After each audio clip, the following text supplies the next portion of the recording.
Hi, I'm Neil of Team Teacher, teaching, living and raising a family in China. Today we are looking at what to consider when doing some private tutoring. Let's check it out. Presuming you can do private tutoring per your contract or work visa, there are a few things to consider before accepting some tutoring work. First off, let's talk about pay. Most people think of when they're getting paid for tutoring that it's a set amount of money for a set amount of time. So 1-to-1, 1-to-3, but they're paid for a total amount of time. Another option to consider is to get paid by student numbers. So we actually recommend to be paid by student numbers, and we'll kind of go into what we mean by that now. So if you get paid by student numbers, you actually get more opportunities to increase your pay for the time of work that you do. For example, 1 hour for one student, you charge 200 RMB. But say, for example, you did 1 hour for 3 students and you charged each student 100 RMB. In total, you would receive 300 RMB.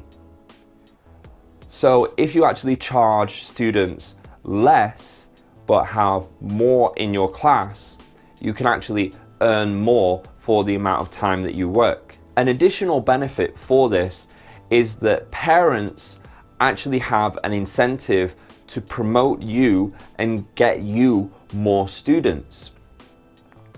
What you can do with the parents is negotiate with them, tell them that if they can get more students to join your group, maybe you can offer them a lesser amount that they have to pay you for the tutoring. And you can separate off into other different groups as well and try and arrange them all together to suit you more and the hours that you work. Second thing that you have to consider is travel. So how long does it take for you to get to your tutoring?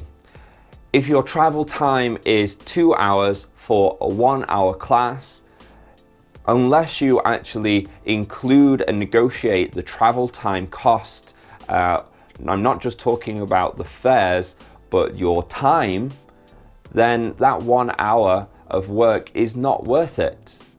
You've lost maybe another hour where you could have been somewhere closer and doing some more tutoring. So think about how close the location is to your home and how much the transport would cost to get there. If a student or parents are adamant that they want you as a teacher, you have to be upfront with them and say why you are hesitant because of the travel time. And maybe you can negotiate a higher pay or they can come to you. Third thing to consider is preparation time. So how long does it take you to make the lesson? Do you need to design the class from scratch or do you have the materials?